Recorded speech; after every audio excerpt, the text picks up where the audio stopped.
बीवी ने कहा चूड़ियां पहन लो तो उसने गुस्से में 32 पुलिस वालों को मार डाला। 80 एनकाउंटर में भी बच निकला। तब इंडियन आर्मी ने स्पेशल कमांडोज भेजे। भतीजा आईजी और पोता डीएसपी बना। जिंदगी पर 2 फिल्में बनी। लोग पूजा करते हैं।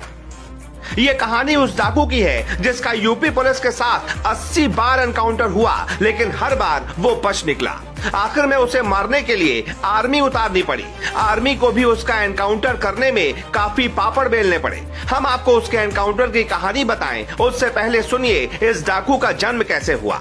आगरा से करीब 50 किलोमीटर दूर एक गांव पड़ता है, खेड़ा राठौर, जहां 1896 में राजपूत परिवार के घर एक लड़के का जन्म हुआ जिसका नाम रखा गया मान सिंह। उसके अंदर नेतृत्व करने की क्षमता ऐसी थी कि गांव के झगड़े यूं ही सुलझा देता था, लेकिन इस बात से गांव के बड़े बड़े लोग नाराज थे। आखिर में साल 1928 में ब्राह्मणों और साहूकारों ने पहले उसकी जमीन पर कब्जा किया और पुलिस को पैसे देकर मान सिंह को ही जेल में बंद करवा दिया। जब वो जेल से छूटा तो पता चला कि उसके भाई को ब्राह्मणों ने बहुत मारा है। उसने बदले के लिए हथियार उठाया और वो तब तक नहीं रखा जब तक बदला पूरा नहीं हो गया। उसके बाद वो परिवार के साथ बीहड़ में निकल गया। इधर पुलिस उसके पीछे पड़ी थी, उधर बीहड़ में उसका दिल नहीं लग रहा था तो गांव पहुंच गया जहां पुलिस पहले से ही जाल बिछाए बैठी थी। पकड़कर उसे कोर्ट में पेश किया गया जहां 10 साल की जेल हुई।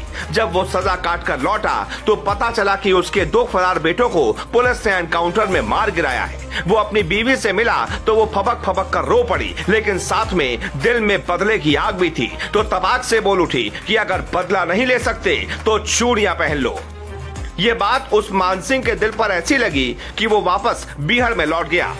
अब की बार उसने 20 लोगों को मिलाकर ऐसा खतरनाक गैंग बनाया कि वो पुलिस वालों पर भी सामने से वार करते थे। अंग्रेजों के राज में पुलिस का रवैया कितना खतरनाक था ये सब जानते हैं। उसके बावजूद डाकू मान सिंह ने उन 32 पुलिस वालों को ढूंढ निकाला जो उसके बेटे के एनकाउंटर में शामिल थे।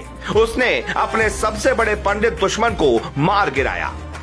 अब उसका बदला पूरा हो चुका था, लेकिन तब तक उसके खिलाफ 300 से ज्यादा मुकदमे दर्ज हो चुके थे। उसकी खास बात तो ये थी कि वो महिलाओं की इज्जत करता था, अमीरों को लूटकर गरीबों में बांटता था और लोग उसे चंबल का राजा कहते थे। उधर बीहड़ में वो दिनों दिन खूंखार बनता जा रहा था और इधर देश आजादी के मुहाने पर खड़ा था।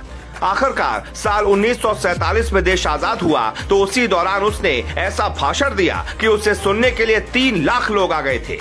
मतलब मान सिंह एक डाकू ही नहीं था बल्कि एक शानदार वक्ता भी था। लेकिन तब तक कई राज्यों की पुलिस इससे तंग आ चुकी थी और आखिर में आर्मी को यह जिम्मेदारी दी गई कि इसे किसी भी तरह मार गिराया जाए। आर्मी ने मेजर बब्बर सिंह थापा को इसकी जिम्मेदारी सौंपी। उन्होंने एक स्पेशल टीम बनाई। वो टीम इतनी खतरनाक थी कि मान सिंह भी हिल गया। हालांकि उसका दिमाग बहुत शातिर था। मेजर बब्बर थापा ने उसके पीछे मुखबिर छोड़े तो पता चला कि वो गांव में रुकने वाला है। वो जिस घर में रुकने वाला था उसके मालिक को मनाया और उसने दूध में जहर दे दिया। कहते हैं उसके बाद आर्मी पहुंची और उसे गोली मार दी गई। ये एक अलग तरह का एनकाउंटर था।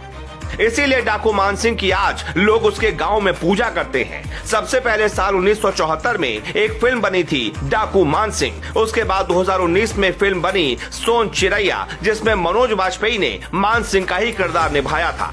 मान सिंह के बेटे तहसीलदार सिंह ने मुलायम सिंह के खिलाफ चुनाव लड़ा लेकिन हार गए। तहसीलदार सिंह के बेटे शेर सिंह मध्य प्रदेश पुलिस में डीएसपी पद पर रिटायर हुए, जबकि मान सिंह के भाई रणवीर सिंह आईजी पद से रिटायर होने के बाद लखनऊ में रहते हैं। शायद मान सिंह ऐसे पहले डाकू हैं जिसके परिवार वाले इतनी अच्छी रैंक से रिटायर हुए हों, वरना डाकुओं का परिवार तो बीहड़ में ही खो जाता है। Bureau report.